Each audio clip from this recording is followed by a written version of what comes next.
How y'all doing tonight? Let's give everybody a round of applause that's been up here so far. They're doing a great job. Excuse me for the bottle of water. Someone needs to invent antihistamine that doesn't dry out your mouth and everything else. My nose is still running, but everything else is dried out. I felt a little guilty this morning when Brother Jim did his children's sermon, because he was explaining to them about using God's talents, the talents that God had given you. And then I thought, well, maybe what I'm doing tonight isn't a talent that God gave me. It's just something I wanted to try. So anyway, bear with me. I've been happily married for 18 years now. I thank God every day that she asked me to marry her. But when you get married, you have to, it's different than being single. You have to learn to share things. And some things you actually have to give up. It's different than being single. A good example is the TV remote. You have to give that up. When you're single, you have full control of the remote and you can watch whatever you want. Now, usually when I'm in front of the TV, I have my laptop there and I'm working on something. But when I actually want to sit there, watch TV, and relax, I want to watch something entertaining, something fun and relaxing. The Home and Garden channel is not relaxing to me. Now, if you think about it, what do they do on the Home and Garden channel? They build stuff. They move furniture around. They do yard work. That's not relaxing. That's work. And I asked my lovely wife, why does she like watching the Home and Garden channel? She says it gives her ideas. That's the last thing in the world I need is somebody giving her ideas of stuff for me to do around the house. Change the channel, please. But I do tend to get in trouble around the house a lot. More than my kids, in fact. A good example, I was actually trying to help out in the kitchen a while back. And if you ask my wife, it was a real long time back because I haven't helped in the kitchen for some time. But I was helping wash dishes, and you know that little hose with a sprayer on it? That thing's fun. Anyway, I was trying to wash out the coffee pot, and I had it turned upside down, and I was spraying out the inside of it. And being the clumsy guy that I am, I accidentally sprayed the front of my shirt. So I had water spray down the front of my shirt, and I got some on the floor. And Julie was standing there, and she said, "You got water on the floor. I just mopped." And I was totally confused. Now this is water. It doesn't have any sugar in it or food coloring. It's water. It's clean. This is the same stuff we bathe in. It's the same stuff we drink. It's clean. I didn't see the problem.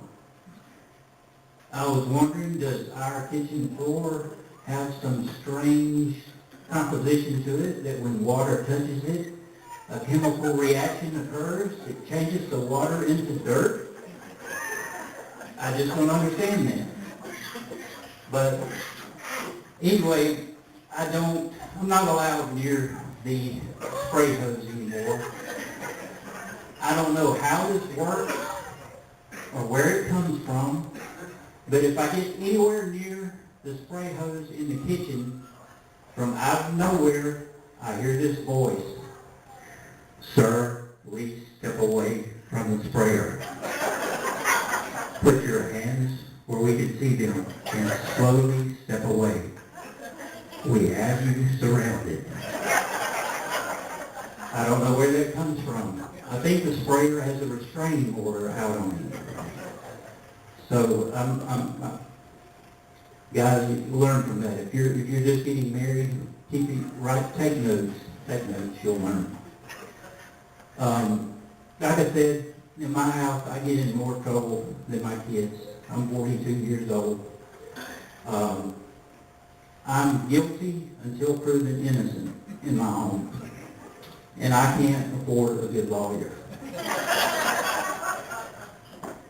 If I can be in one room and my family in a den watching TV, I can walk through with a smile on my face.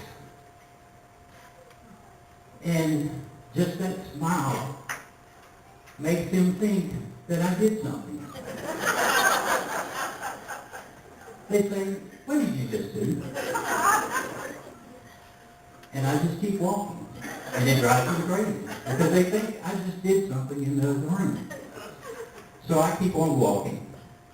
This is where the fun begins. They have got to figure out what I just did. So they gather up a posse. My wife, my 2 kids, and our 2 dogs. Now we have 2 dogs, and they're totally opposite. We have a Dachshund who has 3 things that it does. This is its whole life. It sleeps, it eats, goes to the restroom, and goes back to sleep. I saw the dog and saw how much it enjoyed its life and thought, I would try that. That looks like a life for me.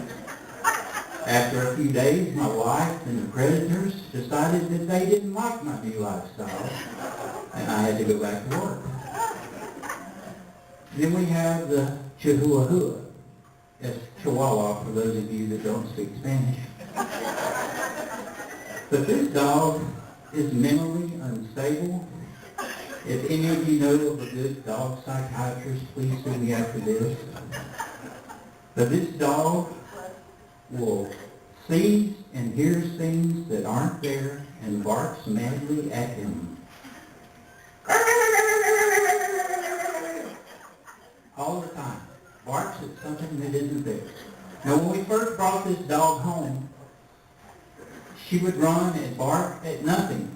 And the dachshund would get up and run and bark with her. And at some point the dachshund realized that she was barking at nothing. And they had a conversation. And the dachshund looked over at the Chihuahua and said, look, in the dog world, we bark at cats, we bark at birds, we bark at squirrels, we bark at strangers in the yard. We don't bark at air. So now, when the Chihuahua barks at nothing, the Dachshund just rolls over, moans, and goes back to sleep. So anyway, well, they've got these 2 dogs, the posse has been gathered, and they go into the room to find out what it is that I am dreaming about. They send the dogs in first, because that's what you always do. The Dachshund just lays down in the doorway, tells the Chihuahua, wake me up if you find something. I'll be right here. The Chihuahua runs around the room barking at nothing while my family's there egging it on. Go find it, go find it. Come on, get it, find out what he did, find out what he did. The dog's running around, barking at nothing. I walk up behind them. My grin has turned into a huge smile. Joy fills my heart. I hear angels on high singing, hallelujah, hallelujah. I walk back to the living room.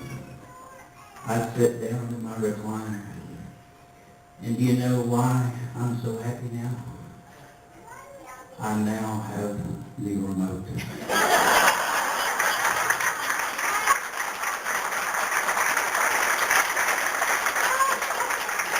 Thank you. But before I leave, I wanted to say one more thing.